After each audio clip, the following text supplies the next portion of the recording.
Aujourd'hui, nous avons mis en place le comité de pilotage.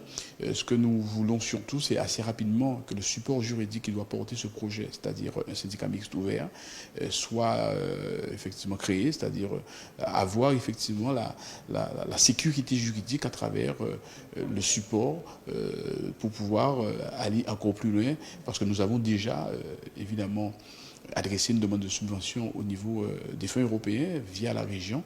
Donc derrière, il faut qu'il y ait une structure pour pouvoir porter véritablement ce projet. Une avancée fondamentale, c'est que la CNGT est sortie du CIVAD. C'est la principale avancée, c'est ça. Mais tout le reste est en stand-by parce qu'on avait déjà travaillé. La CARL avait déjà déposé le projet auprès des autorités européennes pour le financement, auprès de la région. Donc maintenant, on est prêt à partir.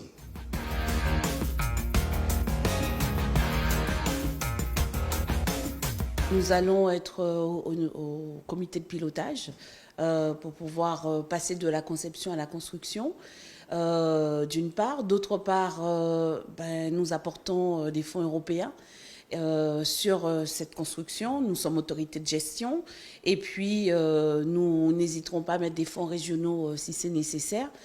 Pour nous, ce projet de la CARL et de la CNGT, c'est une première et c'est historique.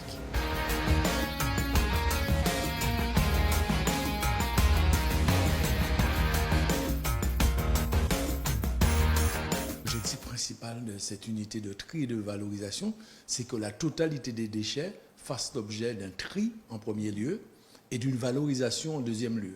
Le tri, c'est-à-dire qu'en fait, on met à côté tout ce qui est valorisable, c'est-à-dire que tout ce qui est, exemple, pot de coca, bouteille en plastique, on le met à part pour aller le mettre dans un autre process de valorisation. Et tout ce qui est biodégradable, on va faire du gaz, du biogaz avec.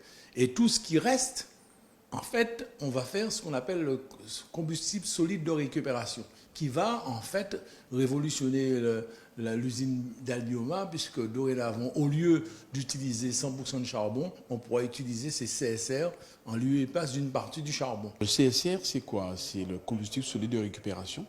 Et ensuite, il permettra, qui peut d'ailleurs créer de l'énergie, notamment de l'électricité. C'est une usine véritablement que nous souhaitons être inscrits vraiment dans l'économie circulaire et qui nous permette de faire en sorte que l'ensemble des déchets soient valorisés au maximum, pratiquement à 80-90%.